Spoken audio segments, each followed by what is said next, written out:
Nintendo system ever. The Sega Genesis has blast processing. Super Nintendo doesn't. What's great about the battle between Sega and Nintendo is that it really is a battle between two companies with very different philosophies. The story is sort of the transformation from these video games being childish playthings into big business, and that really formed the backbone of the modern video game industry.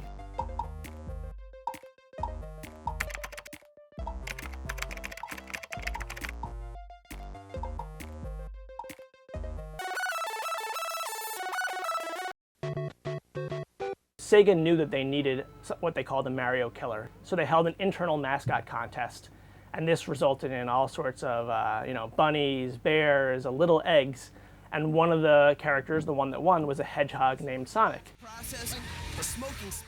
This was the game that really helped put Sega on the map. It was just the fastest thing that people had ever seen in video games before. In a sense, he was just hypnotic. Sega did a great job of tapping into the MTV generation and turning them into gamers.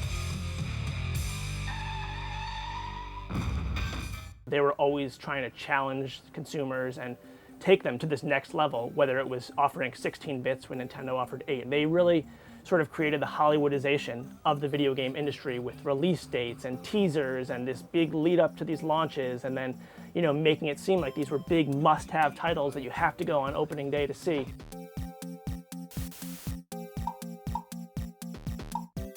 Between 1991 and 1993, Sega really started coming after Nintendo, but it probably wasn't until Mortal Kombat that Sega actually surpassed Nintendo and became the new market leader in the video game industry. These two warring companies were both going to be releasing this very, very popular game on the same day, and whoever sold the most games was going to probably be the winner of the 16-bit battle.